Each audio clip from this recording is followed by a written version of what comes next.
visions through my dreams, seeing myself swimming in the universe. My ancestors gave me gifts to read cards, predict and heal. My name is Daphne, but spirit calls me Babylon. Angels communicate through numbers. Intuition is so deep. The gift I fully embrace within.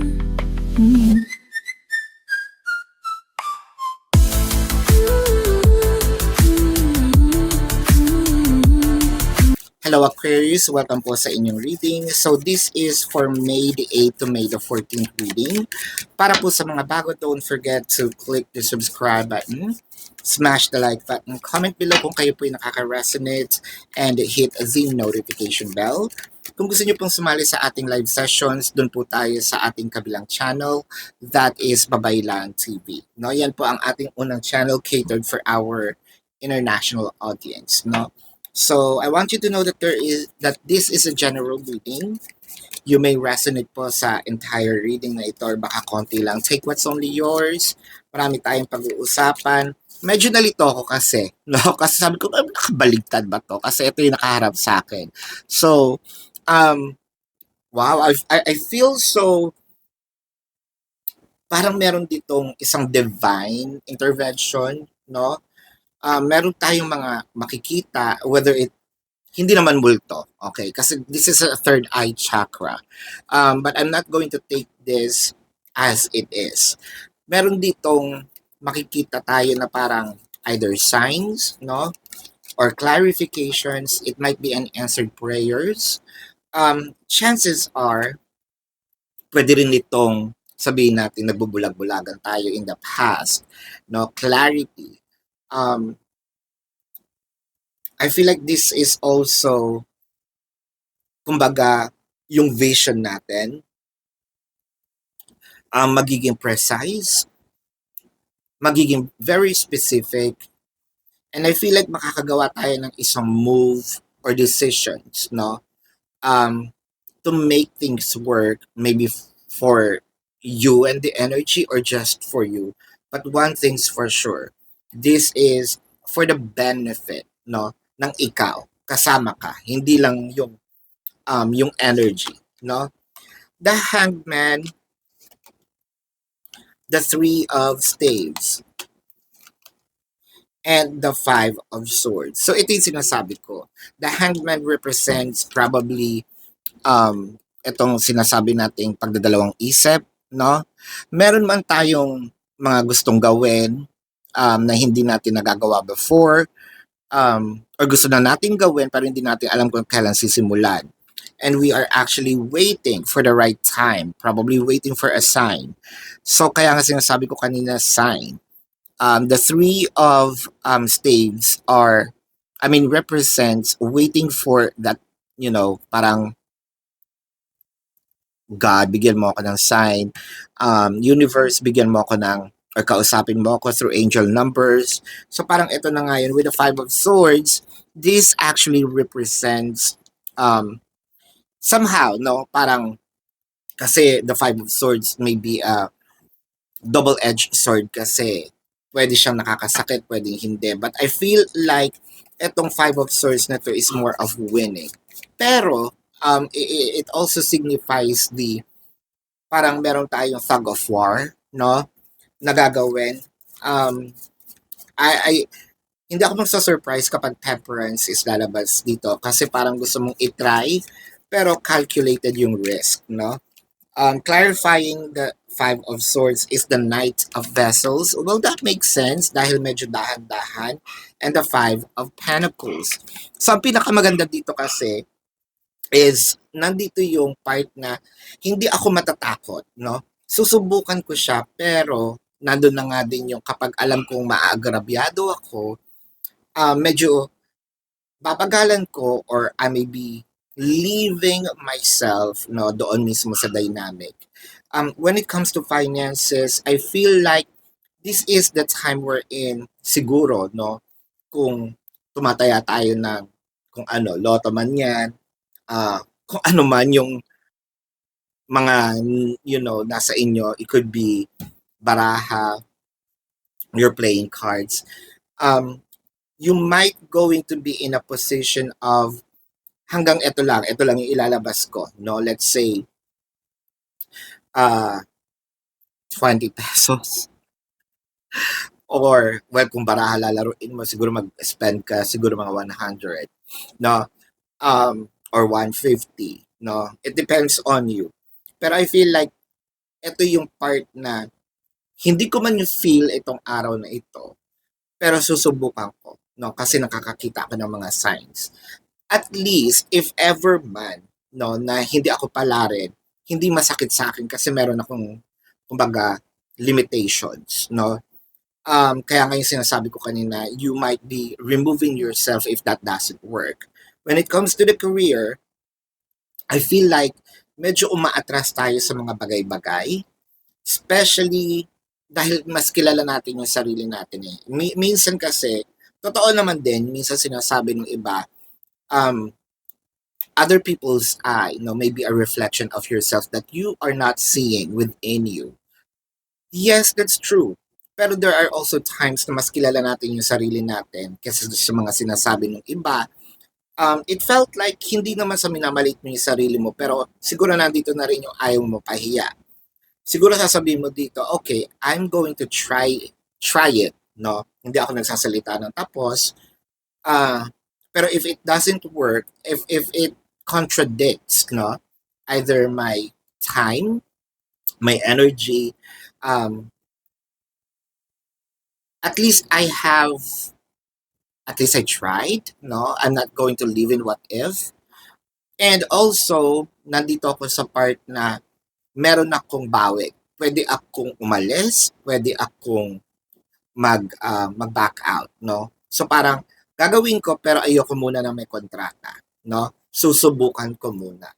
When it comes to relationships, singles, I feel like kakatalikod mo lang sa isang opportunity. Now, the reason being is because you're not into the person, no? Hindi sa ayaw mo yung itsura niya, hindi sa ayaw mo yung energy niya. I feel like it's you, no? Parang sinasabi mo dito, Aquarius, na kung gagawin ko to, parang niloloko ko yung sarili ko eh. Kung gagawin ko to, parang hindi rin bukal sa loob ko, but at least I tried, no? Parang unti-unti nating inaalis, repelling our energy from the dynamic.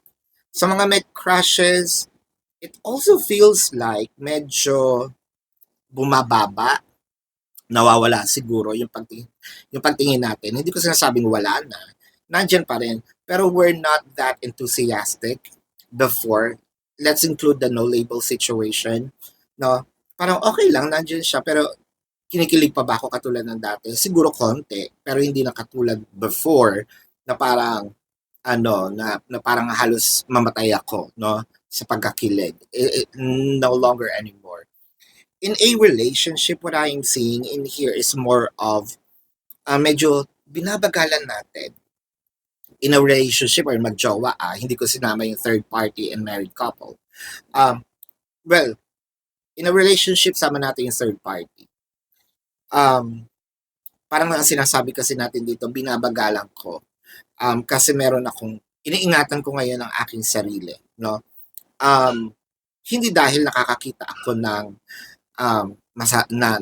masasaktan ako or I'm in danger physically, but my heart may be in danger for a possible heartbreak.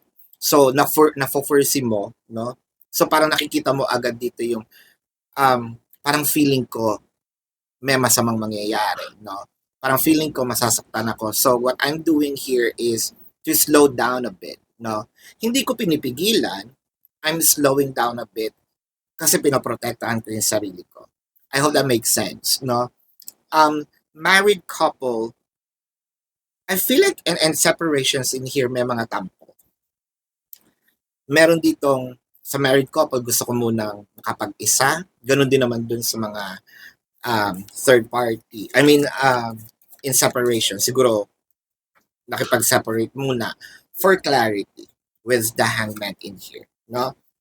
The Five of Vessels, the Strength card, and the Empress.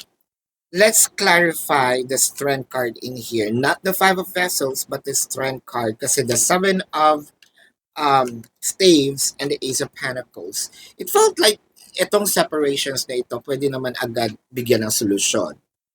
It's not pride, but I feel like, kasi kung ako yung nasaktan, kaya nga ako nakipag-separate eh.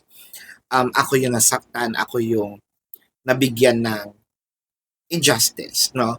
So, it's parang hindi naman tama yung ako yung makikipaglapit, ako yung pupunta for the sake of sabihin natin maayos lang, no? Kasi parang feeling ko hindi naman matututo yung person, no? So, na-disregard itong Bible kasi nandun yung 1 Corinthians, na love doesn't, jot down records of wrongs forgot. So parang sinasabi niyo dito, hindi. Ang importante sa akin ngayon kasi gusto ko matuto din siya, no? When it comes to finances, it kind of make me feel na, uy, missed opportunity to ha. If in case kung ano man yung pinaplano ninyo. Kasi the Five of Cups represents regret. Bakit hindi ko ginawa, no? So, okay nga na magkaroon tayo ng risk, pero it should be calculated. Ganon din sa careers and job. Dapat meron tayong somehow lakas ng loob, hindi lang, sabihin natin, hindi lang yung puro bira ng bira. No?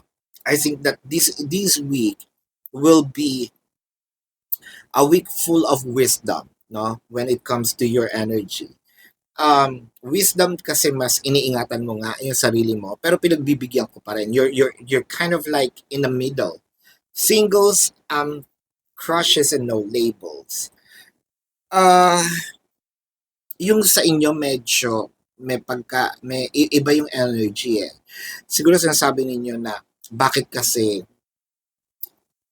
nagbigay ako agad ng motibo, bakit kasi masyado kong inuna, no, yung aking emosyon. Dapat tinilang ko muna, no, whether it is background, what have you.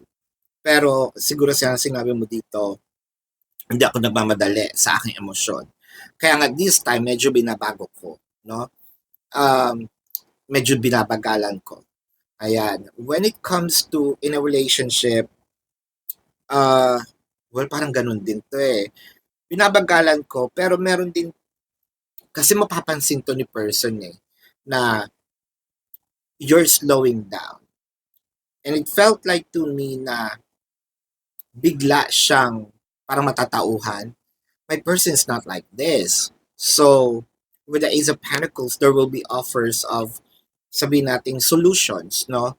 Kung nakagawa man ako ng pagkakamali, then bakit hindi ko baguhin? Just let me know. No? So I feel like clarity nga ng conversations or clarity ng kung ano yung naging issues ninyong dalawa.